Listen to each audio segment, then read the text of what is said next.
La gente, si Rieron Cuando, Loretta y Dale pagaron, 7 dólares por la casita, en la subasta de impuestos del condado.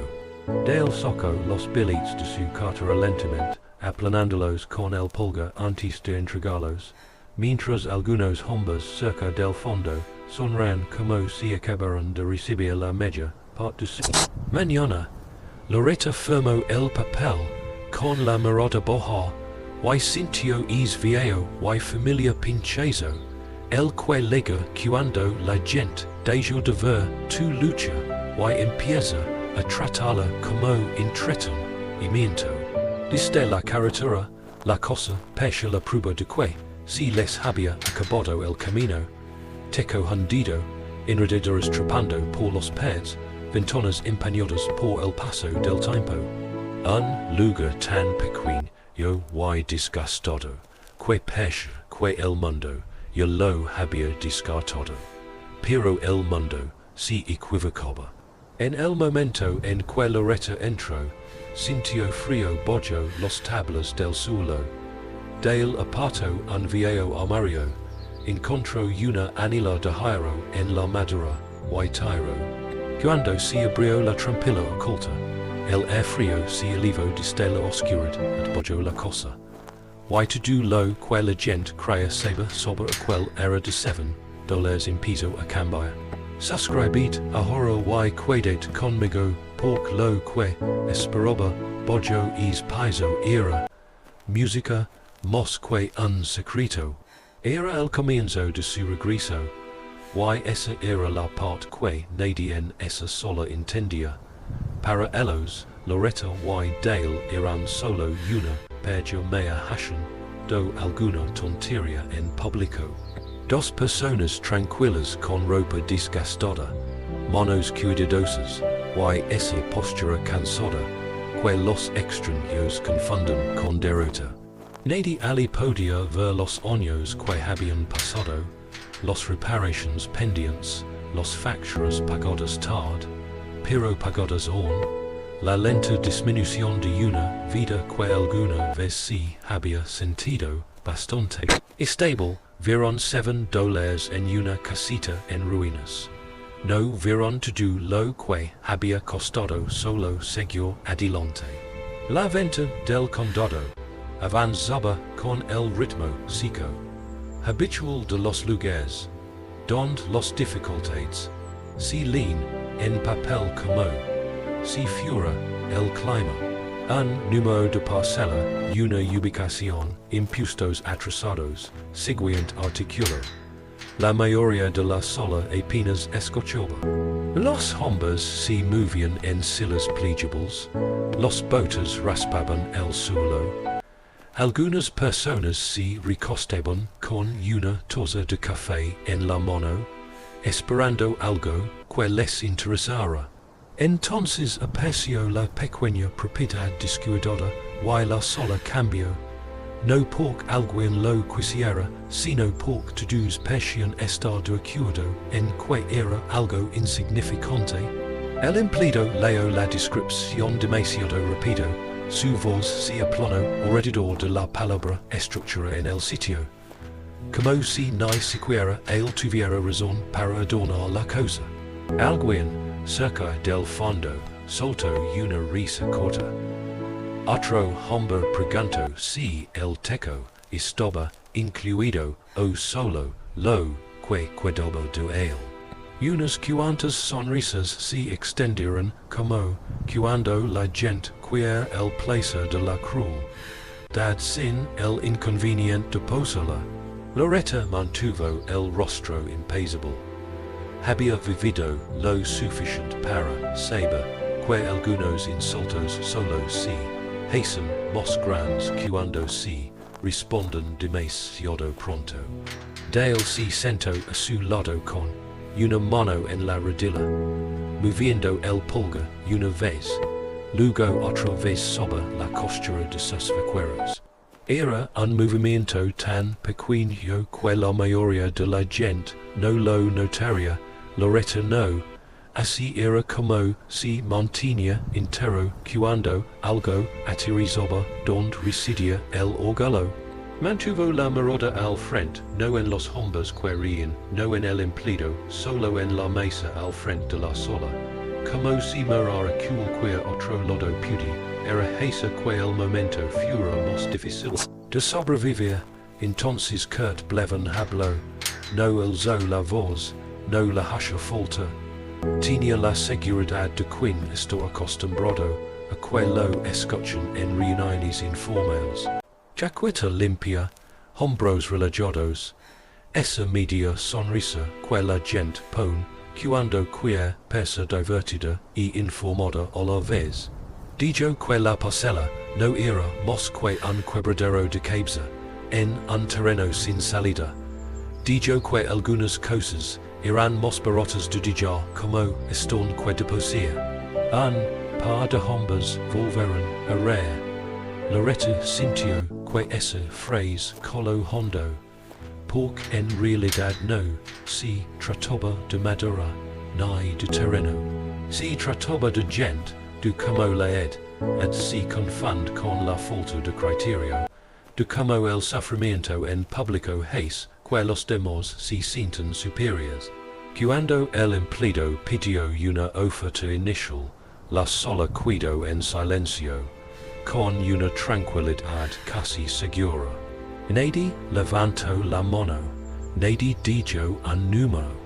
El silencio mismo se convirtió en parte de la humillación. Entonces Dale hizo la oferta, $7.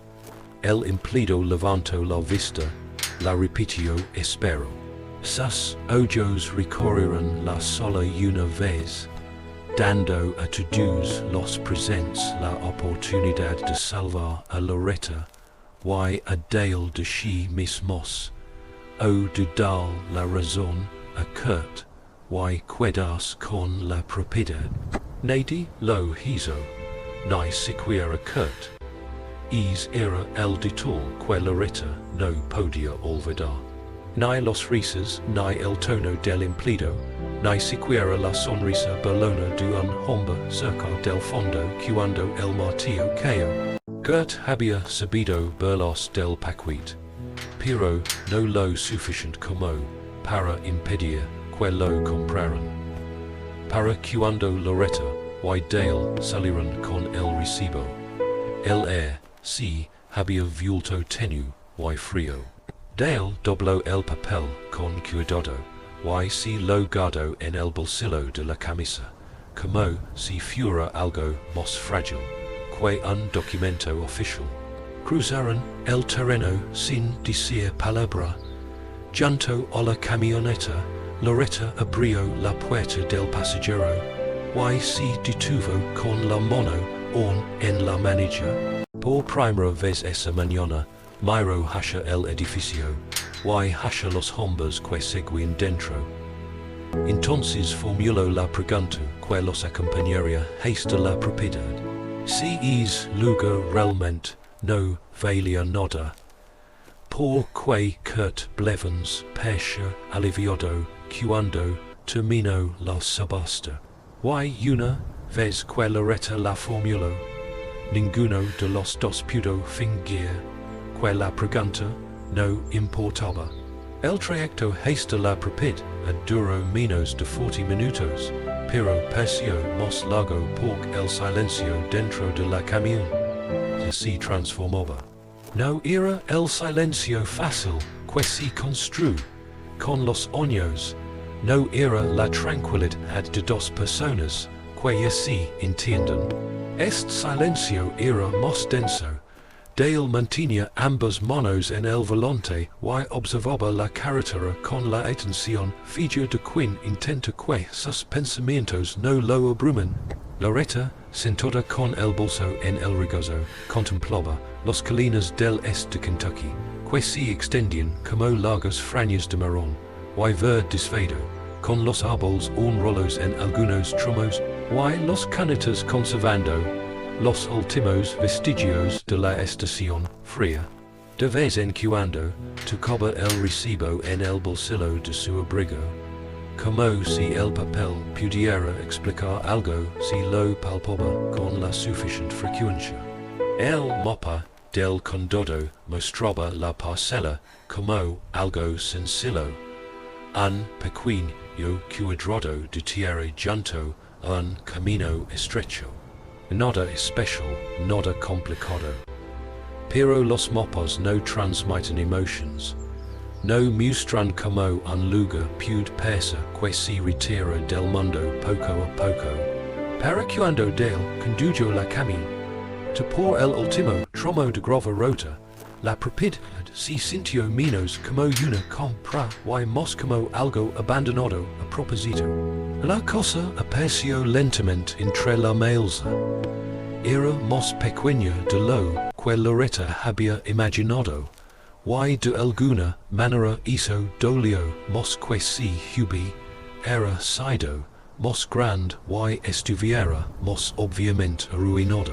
Un gran naufragio al menos puede verse dramático, esto no, se veía cansada, desgastada de una manera silenciosa.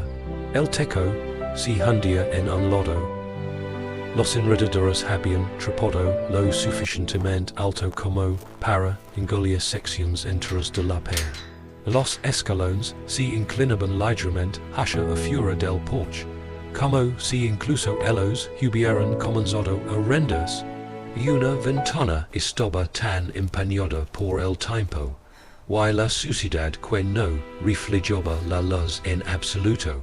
Otra tenía una grieta que la atravesaba, que parecía casi delicada Esta que Loretta notó la mancha oscura de agua debajo.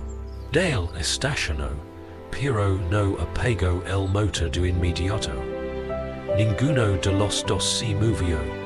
Fue entonces más que los risas en la subasta, cuando el verdadero peso de lo que habían hecho se hizo presente. Porque una multitud puede verlos de por un minuto y seguir adelante. Un lugar como este no sigue adelante.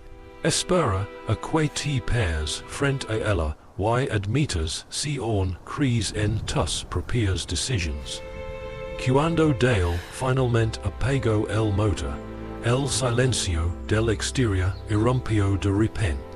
No hay ruido de la carretera, no hay voces cercanas, solo el clic del metal al enfriarse, y el leve susurro del viento que se movía entre los vides muertos.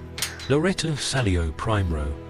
El suelo era irregular bajo sus zapatos, blando en un punto y duro en otro. El air lavaba el olor a madera mojada, hojas viejas y algo rancio que no pudo identificar. A Esta que ligó al porche y lo reconoció como humedad atrapada durante mucho tiempo. Dentro de la casa se sentía aún más pequeña. La sola de Esta tenía la sensación opresiva y agobiante de un lugar cerrado demasiado tiempo. El polvo lo suavizaba todo. Los pads habían adquirido ese color gris amarillento cansado que las cosas viejas obtienen cuando la luz deja de llegarles correctamente. Había un viejo armario contra una pared, un lavabo oxidado en la habitación contigua, una tira de linoleum curvada en el borde como una costra que se desprende. Nada en ello decía nuevo comienzo, nada en ello decía oportunidad. Se sentía como estar dentro de la forma de la rendición de otra persona. Loretta no loro, no era su forma de ser. Las lágrimas casi la habrían brindado alivio. Y ese momento no ofreció alivio. En cambio, lo que luego fue algo más lento y punzante. Pensó en todos los años que ella y Dale habían trabajado sin llegar a progresar del todo. Trabajos aceptados porque estaban disponibles, no porque fueran justos. Reparations postergadas haste que la postergación se convirtió en riesgo. Contando los provisions, comparando los recetas. Discussion. Do sobre la calefacción de invierno en papel antes de que alguno de los dos admitiera el impacto en la cuenta bancaria. No había habido un colapso total, solo un estrechamiento. Una constante disminución de la comodidad hasta que, dia la línea entre gestionar y perder terreno, se volvió demasiado delgada para confiar. Dale caminaba de habitación en habitación sin decir mucho, empujando una puerta, luego otra, tantiendo el suelo, con la cautela de un hombre que sabía de más, yado bien lo que la podrid, hombre podio. Oculta, no buscaba belleza. Loretta sabía que los hombres como Dale, dejan de buscar belleza en tiempos difíciles. Buscan lo que se mantendrá firme, lo que se puede fortalecer, lo que podría durar un invierno más. Pero incluso su rostro había cambiado para entonces, no por pánico, sino por algo más duro. Una mirada que preguntaba si el esfuerzo por sí solo sería suficiente esta vez. Loretta regresó a la sola y se quedó quieta escuchando. La cosa tenía sonidos, pero no muchos. Un goteo tenue en algún lugar que aún no podían ubicar. El crujido seco de los pads al asentarse. El viento rozando suavemente el exterior. Entonces algo más la alcanzó. No un sonido exactamente más bien una sensación. Bajó la mirada. Un trozo del suelo cerca del viejo armario no perche de frente del resto. Pero cuando se acercó, el frío le subió por los suelos de los zapatos con tanto fuerza que se detuvo en seco. Y por primera vez desde que se habían desviado de aquel camino de grava, Loretta sintió algo más extraño que vergüenza. Se sintió observada por la propia cosa. Dale no respondió de inmediato. Miró a Loretta, luego al suelo, luego de nuevo al armario contra la pared. Era un mueble antiguo empotrado, estrecho, de aspecto pesado, del tipo que nadie movería a menos que tuviera una razón. Un lado se había separado ligeramente de la pared con el tiempo, dejando una junta oscura detrás. La madera de la parte inferior era más oscura que el resto, marcada por la humedad y el abandono. Loretta no volvió a hablar, no hace falta. Dale se acercó y puso ambas manos sobre el armario, le dio un empujón de prueba. Apenas se movió, la madera rozó el suelo con un sonido bajo y arrastrado que perche de más, yado fuerte en una cosa tan vacha. El polvo se desprendió del borde posterior y se elevó en el aire viciado. Se detuvo, ajustó su postura y empujó de nuevo con más fuerza esta vez. El armario se movió, solo unos centímetros, pero lo suficiente. Loretta lo vi, o al principio. Ali, entre los tablas del suelo, medio oculto bajo años de suciedad y sombras, había un anillo de hierro oscuro incrustado en la madera. Por un segundo, ninguno de los dos se movió. Era algo tan pequeño, fácil de pasar por alto. Pero no estaba Ali por casualidad. Dale se inclinó lentamente y limpió los tablas con el dorso de la mano. Se desprendió más polvo. El anillo era viejo, ennegrecido por el paso del tiempo, firmemente sujeto.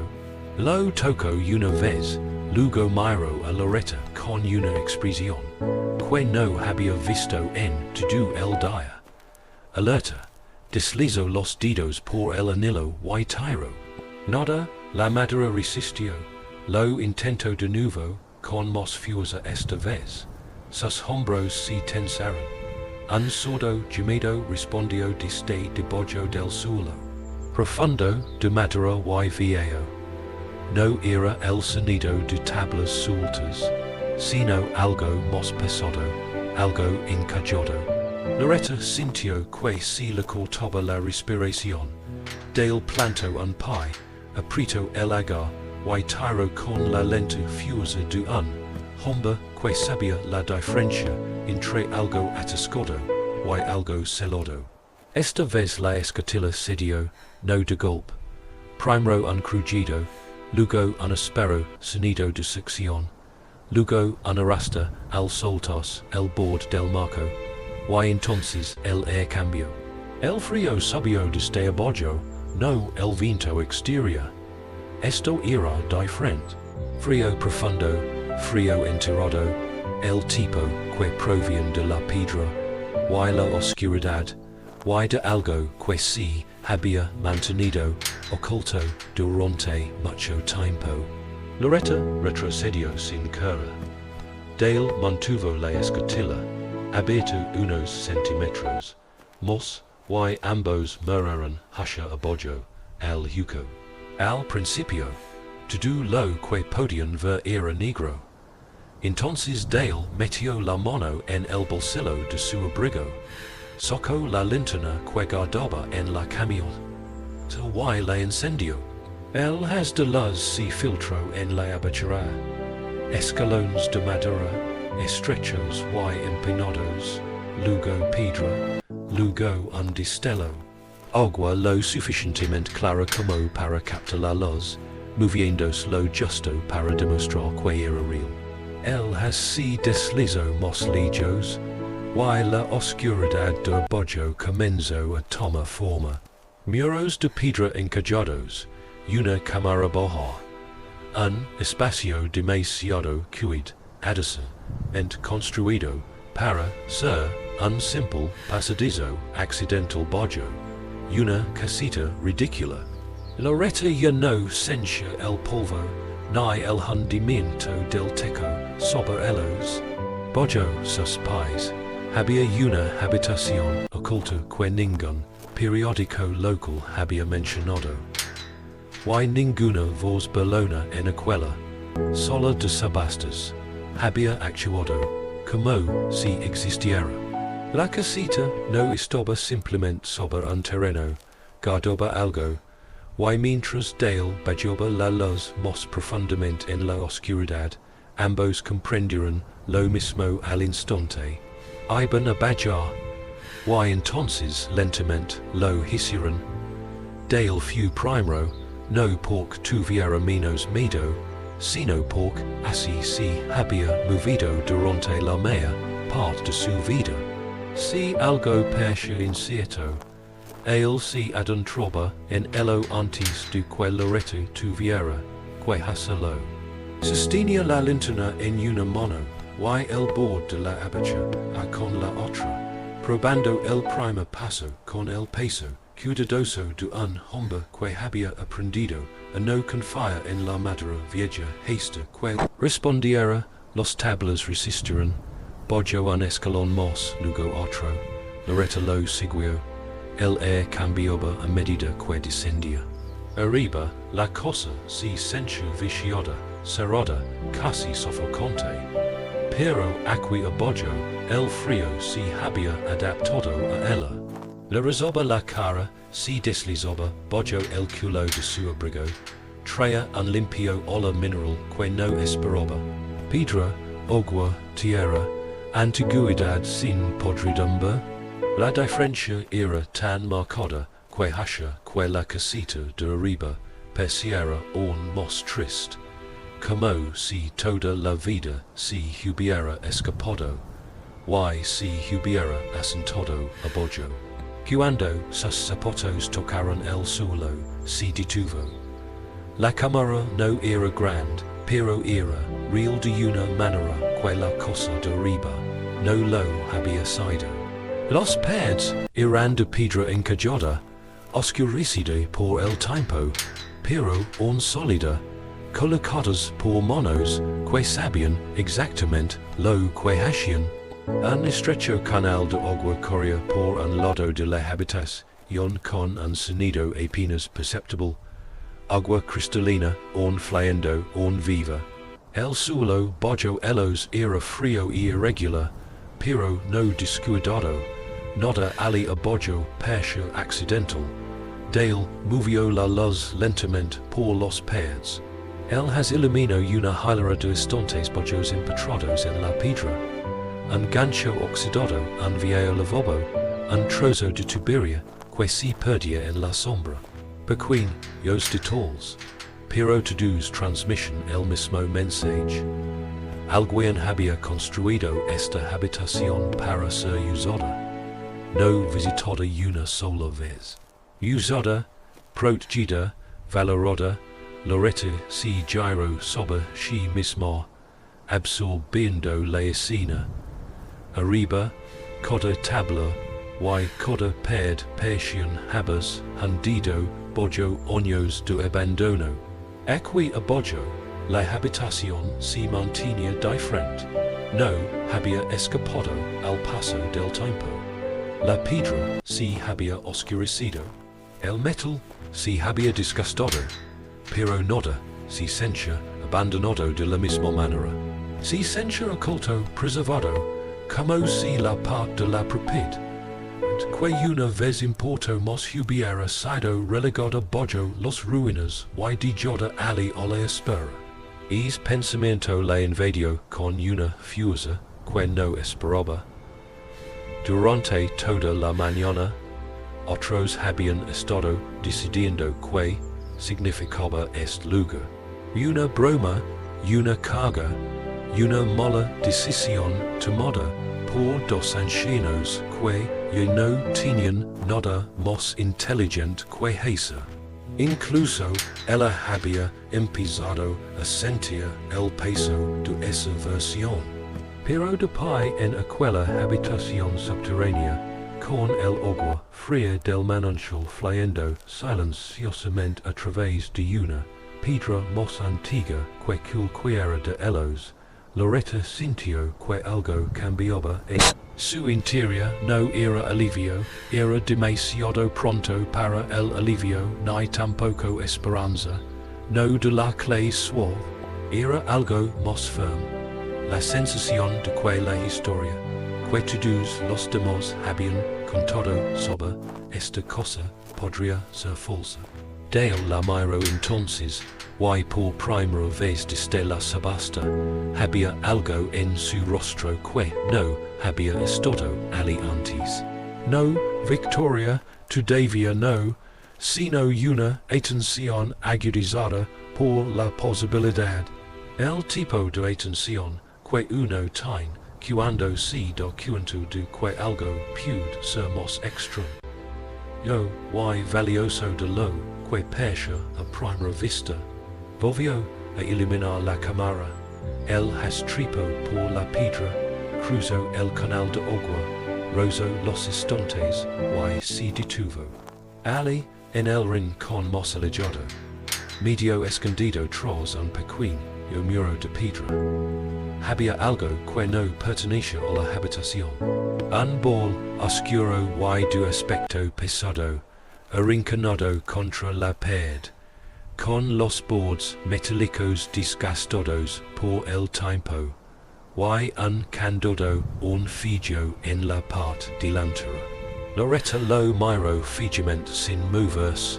Si la habitación había merecido la pena esconderse, lo que era dentro de ese bol merecía aún más. Dale no se acercó de inmediato. Mantuvo la linterna sobre el bol durante unos segundos, como si la luz misma pudiera decir si era sólido, vacío o demasiado dañado como para importar. Luego se acercó. Loretta lo siguió, con cuidado de donde ponía los pies en el frío suelo. Resopla el agua se movía suavemente a su lado. y en esa pequeña habitación subterránea. El sonido hasha que to do lo demos perciera on mos silencioso. De cerca el bol persia mos viejo de lo, que había pensado desde el otro lado de la cámara. Madera oscura, esquinas de hierro, un candado un sujeto en la parte delantera, a poco por el tiempo, pero no roto. El polvo se había depositado sobre la tapa en una fina película gris, excepto en un lodo, donde la humedad había dejado leaves, marcas que persian de años. Lo que fuera que hubi, era dentro había sido guardado bajo tierra a propósito, pero no había sido arrollado allí por descuido. Dale colocó la linterna en un instante, de modo que él apuntara hacia la esquina. Se agachó, probó la cerradura con los dedos, y luego levantó un poco la tapa. Nada. Miró a su alrededor una vez. Encontró un trozo de metal plano oxidado cerca de la pared, y lo introdujo lentamente bajo el pestillo. La cerradura se resistió. Entonces el metal se deslizó, se enganchó y, con un fuerte giro, se dio con un chasquido que resonó con más fuerza de la que ambos esperaban.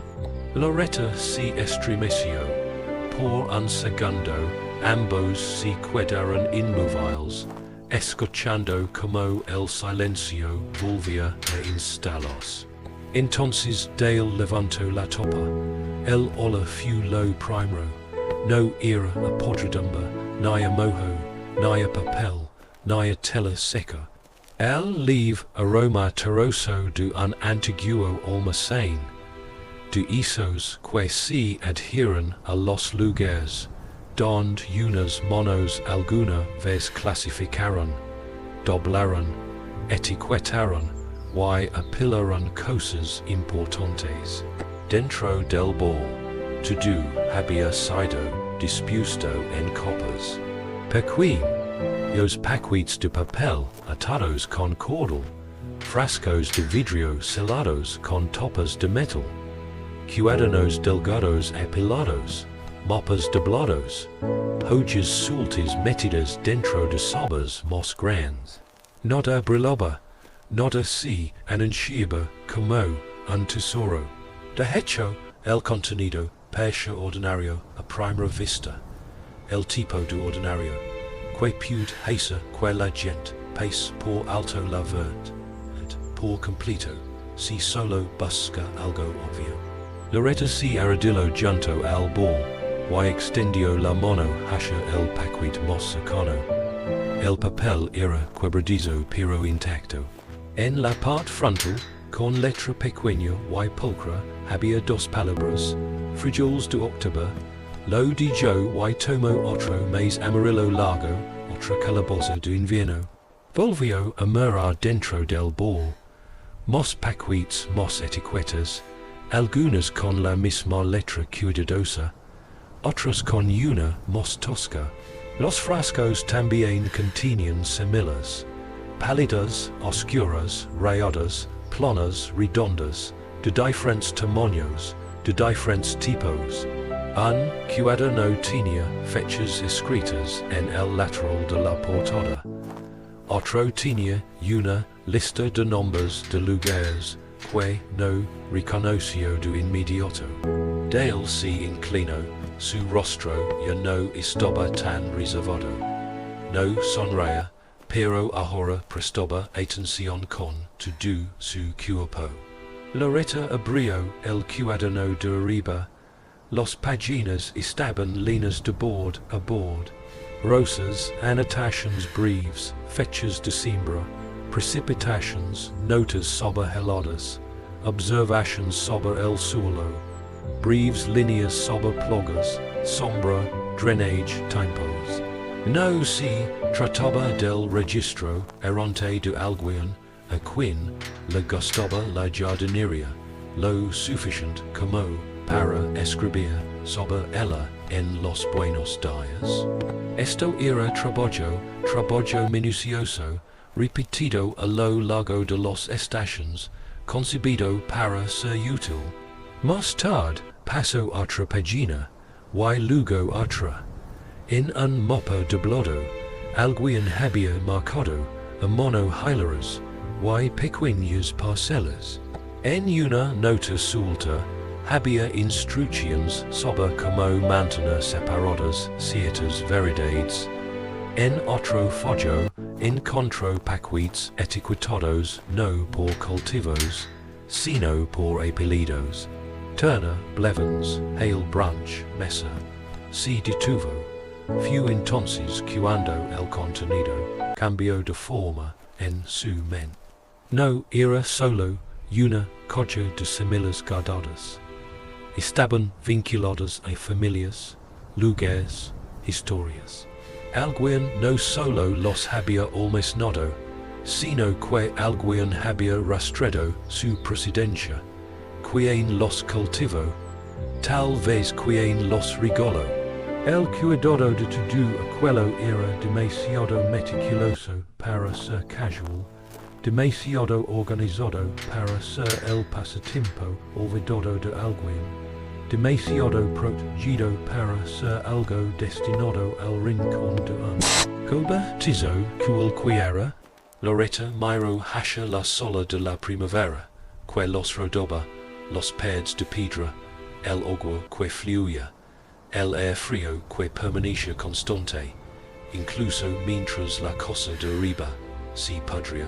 Un sótano normal habría sido más fácil, un estante en un granero habría sido más fácil, un armario en la casa habría sido más fácil. Entonces, ¿por qué alguien había traído todo esto hasta aquí? A una habitación escondida bajo el suelo, y lo había celado en un bol, como si perder lo importara. Buscó otro cuaderno. A mitad de camino, sus dedos se detuvieron en un borde irregular. Una página estaba arrancada.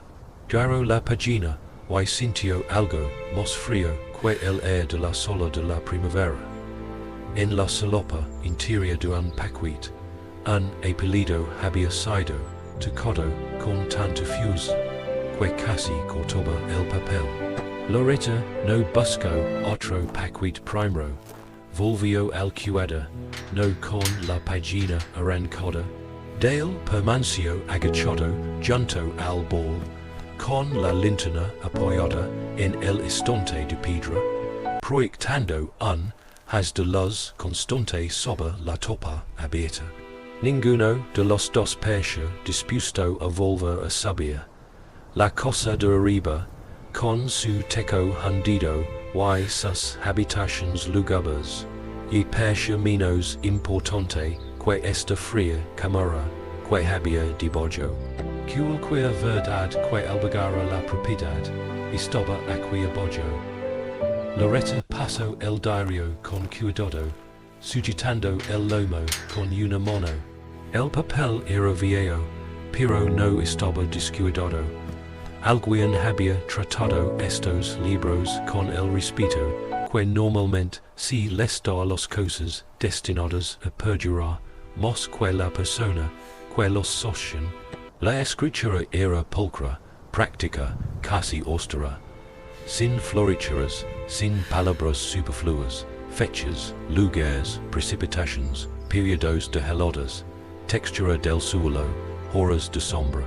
Que rosa se marchitó tras la lluvia tardía, que judías resistieron más en tierra pobre, que mais maduro lo suficientemente rápido como para sobrevivir a una helada temprana.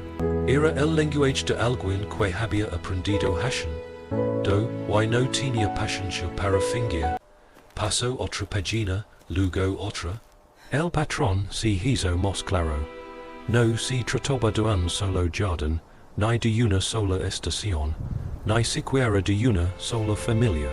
Las anotaciones se movieron a través de los años, luego de los lugares. Una nota junto a un lot de similas dicia, salvados de turna, place antes de la venta. Otra mention oba esques intercam, viados después de que, si limpiara el huerto de mesa. Una lista escondida entre las páginas registraba quien tenía buenas judías trepadoras en años secos, quien mantuvo una línea de calabozas después de una plaga, quien seguía plantando maíz blanco. Vieron cuando todos los demás se pasaron a almacenar semillas. Poco a poco, la forma de todo fue emergiendo. Alguien había estado recoltando algo más que semillas. Habían estado recoltando el conocimiento de la gente. Loretta sintió que comprender la tierra poco a poco. Transformó la habitación, transformó el bol, transformó toda la casita. No se trataba del hábito de almacenamiento de alguien que odiaba el desperdicio. Era un esfuerzo de preservación. Tranquila, patient, intentional, una persona, tal vez más de una a lo largo del tiempo, había estado reuniendo verdades tradicionales y el conocimiento práctico legado a ellas de grañas que estaban desapareciendo en esa franja de Kentucky. Grañas vendidas, absorbidas, desmanteladas, abandonadas. Familias que envejecen, hijos que se marchaban, líneas de memoria, que se reducían con la tierra misma. Dale debió sentir el mismo cambio porque cuando finalmente habló, su voz era baja. Alguien lo estaba guardando. Loretta no respondió de inmediato porque la verdad era que eso no explicaba del todo la habitación. Guardar cosas era una cosa, ocultarlas era otra. Volvió a mirar la página rasgada. La joya que faltaba no se había soltado sola. El bord era demasiado áspero en un lugar, demasiado limpio en otro. Alguien la había arrancado a mano deliberadamente. No hace mucho que el cuaderno se había cerrado por última vez, a juzgar por lo poco que se habían asentado las páginas circundantes. Volvió a mirar y encontró de nuevo el paquete con el apellido tocado. La presión de la marca Casi había cortado el papel, no tocado casualmente, sino tocado.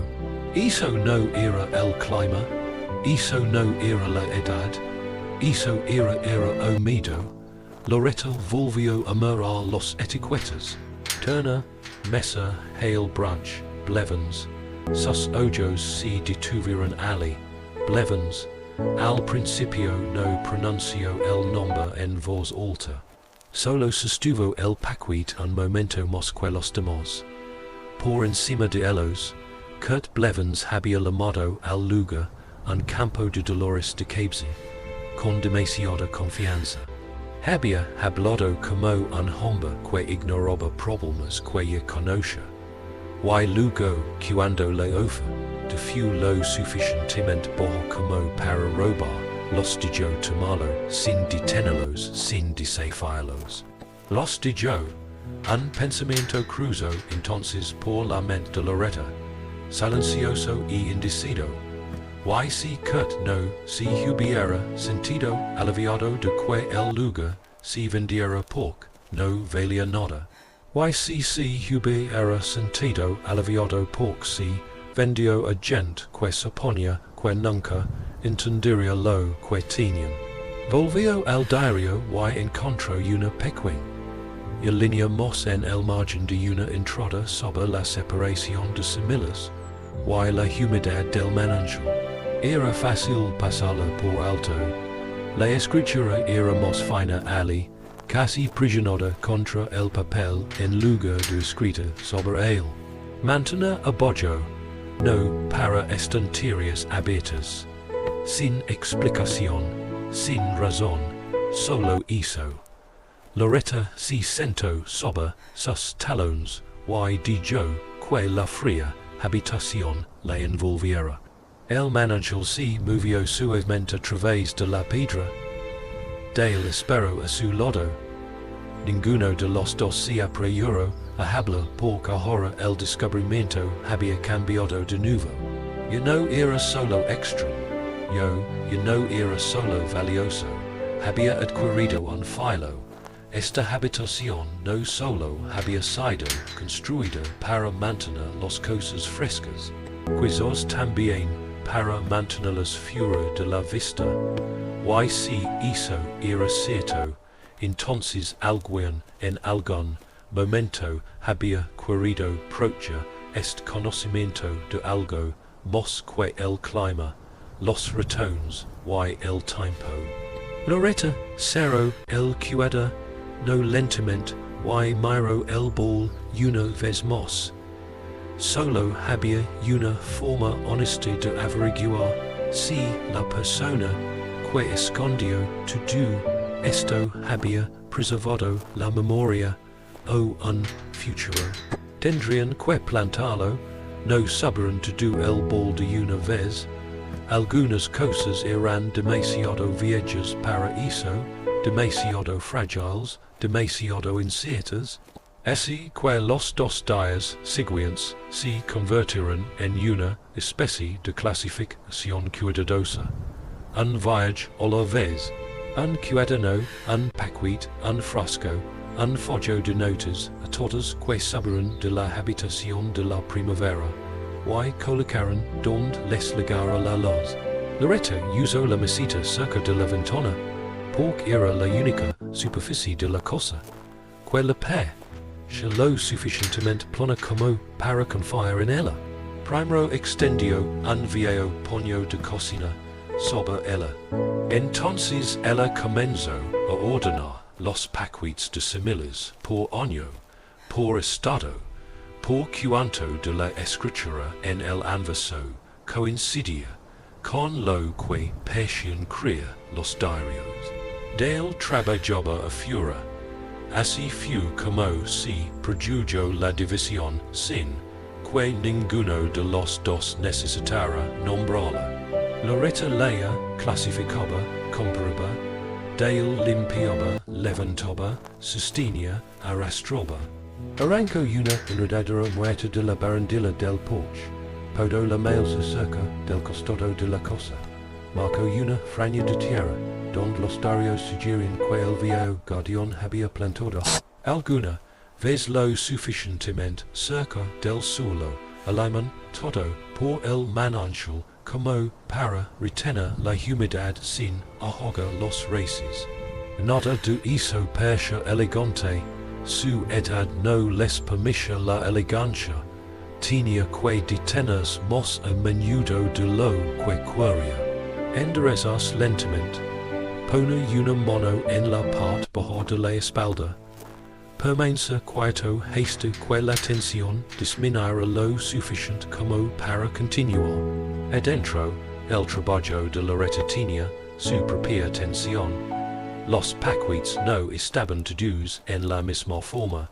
Algunos estaban crujientes y secos, su papel aún firme. Otros se habían suavizado en los bordes, o se habían desvanecido casi por completo. Algunos frascos contenían semillas tan pequeñas que parecían granos de harina, hasta que la luz de la tarde los iluminaba. Hizo pequeños montones, la mayor probabilidad, quizás demás, dañados para confiar. Cada decisión se sentía más pesada de lo que debería, porque no se trataba solo de clasificar. Se trataba de elegir que esperanzas enterradas merecían una oportunidad más en la tierra. Los diarios ayudaban, pero solo hasta cierto punto. Las notas eran prácticas, no generosas. Alguien los había escrito para usarlas, no para explicarlas. Buenas después del frío tardío, separadas de la hilera amarilla. Guarda solo de los talos más fuertes. Vigila la pudrición, si la primavera permanece húmeda. Loretta se encontró inclinándose más cerca, leyendo los mismas líneas dos veces, luego una tercera, relacionando los entradas con los etiquetas con los fechas con los nombres escritos en los paquetes, frijoles Turner, calabaza mesa, maíz blanco de media enredadora, maíz de colina seca. No había esperado que un tronco de semillas se sintiera tanto como escuchar voces para la tercera mañana. Estaban listos para intentarlo. Solo unas pocas brotaron, hizo few to do. No podían arriesgarlo to do a la vez. No con semillas tan viejas, y sin ninguna certeza sobre lo que on continuan. Dale removió la tierra con movimientos lentos y medidos. Loretta caminaba detrás de él, dejando caer los semillas a mano, como lo había hecho con los jardines años atrás, cuando los jardines aún parecían ordinarios. Ahora cada pequeño movimiento conllevaba tensión, cubría, prisionar, seguir adelante. Otra hilera, otro paquete, otra pequeña ajuste contra el tiempo. Luego vino la espera. Algunas fracasaron rápidamente. Una hilera no mostró nada en absoluto. Otra se ablandó en la tierra y desapareció. Una tercera brotó, débil y pálida. Luego se dobló sobre sí mismo antes de tener alguna oportunidad real. Dale habló poco durante esos días, pero el silencio a su alrededor cambió. Loretta podía verlo cada tarde cuando él se apartaba del huerto y contemplaba el trabajo que le había exigido más de lo que la tierra había accedido a devolver. Y entonces se aclara la garganta, no de repente, algo respondió. Una línea verde, tan fina al principio, Loretta pensó que podría ser hierba, luego otra. Luego tres brotes en la hilera que casi había descartado por demás, yodo vieja para molestarse. She knelt to look closer, not trusting hope too quickly. But there they were, small, upright, alive. Not enough to call it success, not yet, but enough to prove the trunk had not been carrying only memory. Something in that hidden room had endured, and before long, other eyes would begin to notice it too. It began quietly, not with a confrontation, not with some dramatic knock at the door, just little changes. The kind most people could dismiss if they had not spent a lifetime learning how quickly other people's interest can shift when value enters a room. The first time Loretta noticed it, a pickup slowed on the road and stayed there a beat too long. Not stopped, not enough to invite a wave, just rolling slow past the house while the driver looked across the patch Dale had cleared and the short new rows beginning to show green. Then it moved on. The next day, another car did the same. Dale barely looked up from the porch rail he was trying to brace. He said people slowed for all kinds of reasons out on back roads, looking for an address, taking a call, wondering if they had missed a turn. Loretta did not argue, but she knew the difference between passing by and checking on something. By the end of the week, the feeling had settled more firmly over the place. A woman from farther down the road drove by twice in one afternoon.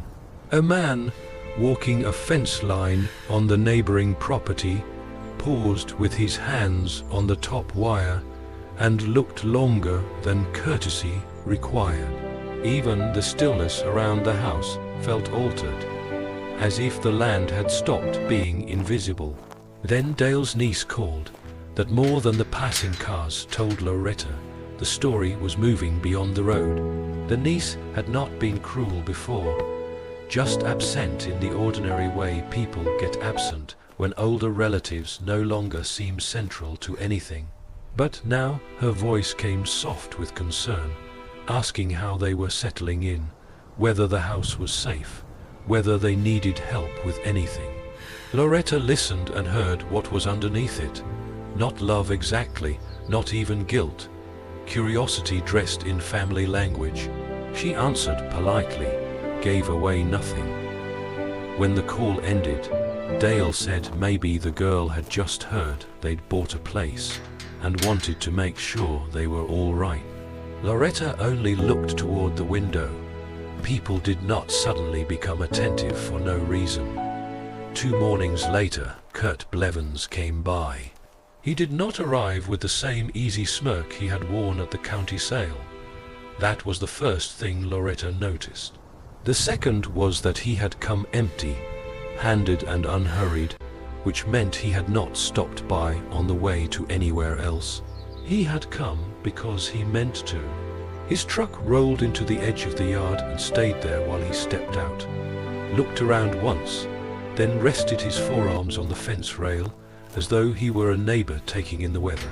His tone, when he called out to Dale, was warm enough to sound friendly if you had not heard the auction room. Dale answered him from near the porch. Loretta stayed where she was, half inside the door, hands still. Kurt asked how the place was treating them, said it looked like they were getting more done than he expected. Mentioned the ground over there had always held moisture differently. Said it in passing, casual, too casual. Loretta felt something go still inside her because there it was, not laughter, not pity, knowledge. Kurt Blevins knew something about that land, and he had started talking like a man, measuring the right moment to use it. Kurt did not make his move that day.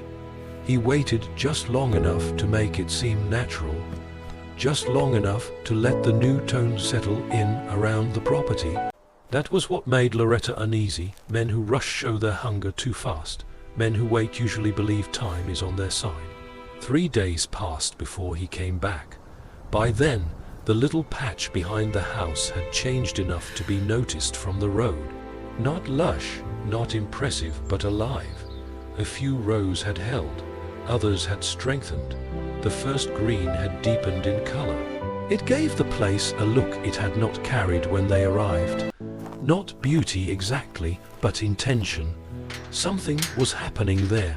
Something Dale had begun to depend on more than he admitted. That morning, he was crouched at the edge of one row, studying a patch that had gone weak overnight. Several seedlings had thinned and bent.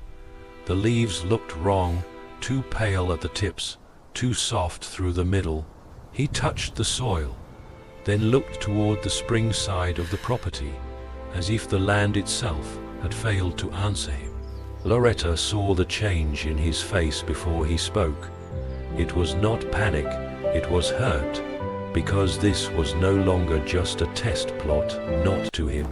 Those small green rows had become a way to believe the trunk meant something real, that the room under the house had not opened onto memory alone, and now part of it was faltering in front of him. That was when Kurt's truck rolled in. He stepped out slowly, not smiling too much, hands loose at his sides, wearing that careful expression people use when they want credit for concern before they have earned any. He looked at the house first, then the rows, then Dale. "Looks like you've got some work into it," he said. Dale straightened, one hand pressing briefly into his lower back. Loretta stayed near the porch steps with a seed jar in one hand, not moving closer. Kurt walked only partway across the yard. Not pushy, not yet. He kept enough distance to make himself seem respectful, then let his eyes travel once more across the cleared ground and the side of the house. "Hate to say it," he went on, "but places like this can turn complicated on folks." The words sat there between them. Complicated. He said it like a man discussing weather, like he was saving them trouble out of simple decency. Then he mentioned upkeep, access, water, county questions that sometimes come up when old structures had sat too long. He did not explain much. He did not need to. The point was not information. The point was pressure to make uncertainty feel larger than ownership. Then he gave them the heart of it.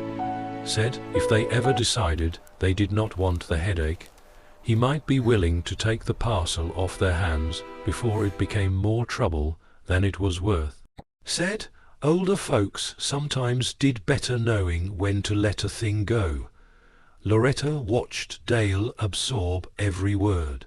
That was the danger, not that Kurt had legal power over them, not that he could snatch the place outright. The danger was smaller and meaner than that. Fatigue, doubt, a body that hurt, Rose that had started to weaken, the long habit of believing other people when they spoke with enough certainty. Kurt named a number. It was low, low enough to insult them, but high enough to tempt anyone who had spent years one surprise bill away from trouble. Dale did not answer right away. His silence stretched. Loretta could almost feel the strain working through him. Pride wrestling with exhaustion, caution wrestling with hope. Kurt mistook that silence for movement. He softened his tone further, said there was no shame in cutting loose from a bad gamble, said he was only trying to look out for them. That was when Loretta understood the full shape of the threat. Kurt did not need them to be ignorant. He only needed them to be tired. After he left, Dale stood looking at the thinning row, long after the dust from Kurt's truck had settled. He did not say he was considering it. He did not say anything at all, which was worse because Loretta knew what silence like that meant. It meant the house, the spring room, the seeds, the strange hidden story beneath their feet. All of it was now balanced against one dangerous question. What if Kurt was right, and they were too worn down to hold on long enough to understand what they had? That evening, Loretta went back to the journals, not for comfort, for proof. Loretta did not open the journals like a woman looking for reassurance. She opened them like a woman done being handled. The house was quiet by then. Dale had gone outside again, not to work exactly, just to stand near the rows and look at them, as if looking long enough might change what was happening in the soil. The weak patch had not improved by evening. A few leaves had curled farther in on themselves. The sight of it had landed harder on him than he wanted to show.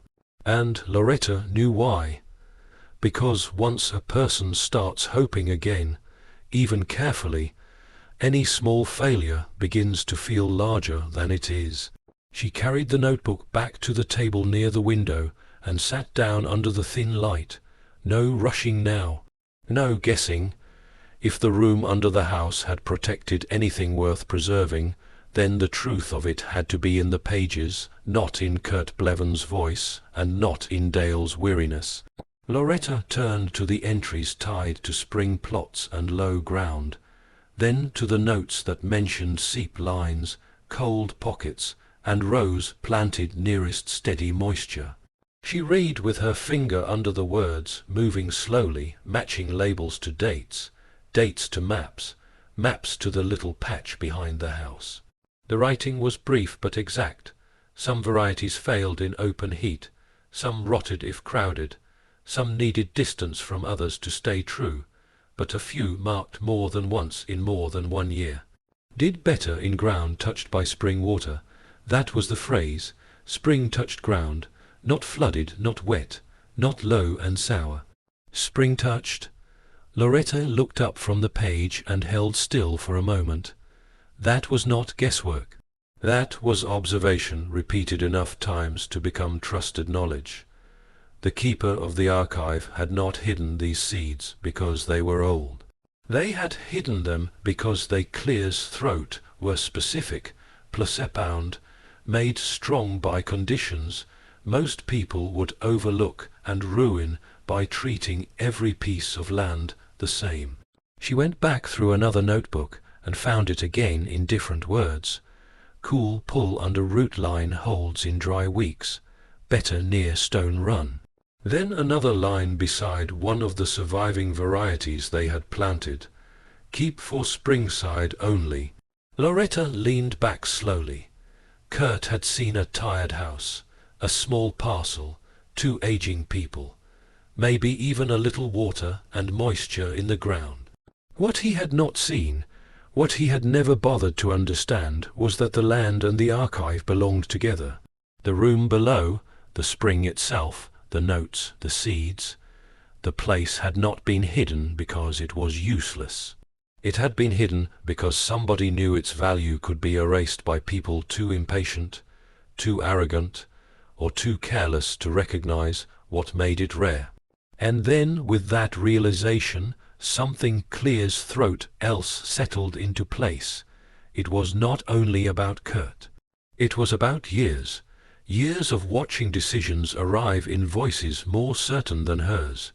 Years of being told what made sense, what could wait, what was worth fixing, what was worth letting go. Years of adjusting, enduring, making do. She had done it so long it had almost started to sound like wisdom. But there was another side to it too, a quieter loss.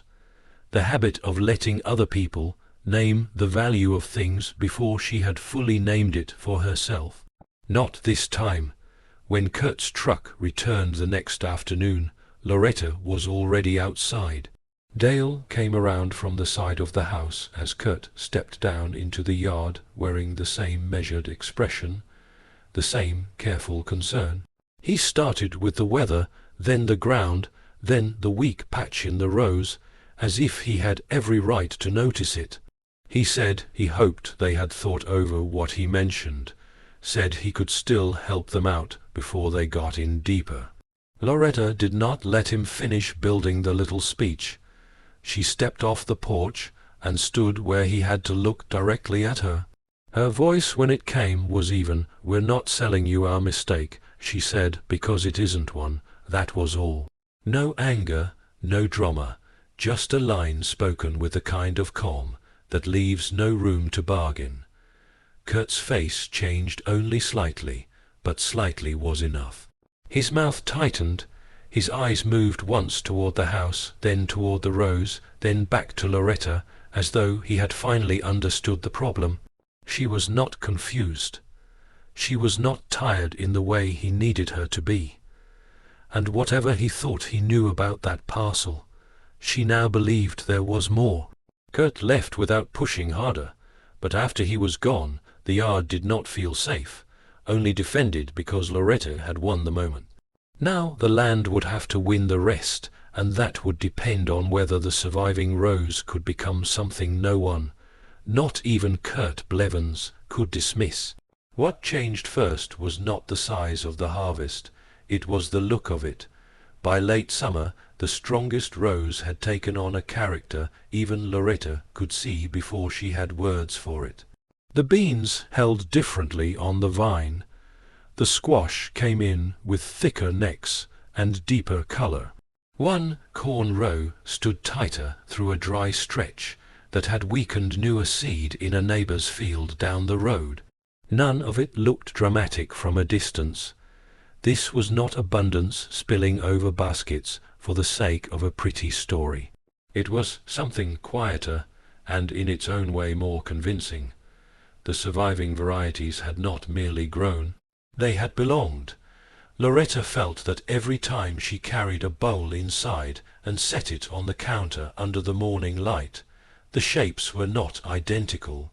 The color was not factory even. Some ears were smaller than what stores trained people to trust, but the journals had warned her about that. Yield was never the only measure. Holding through heat mattered, holding through dry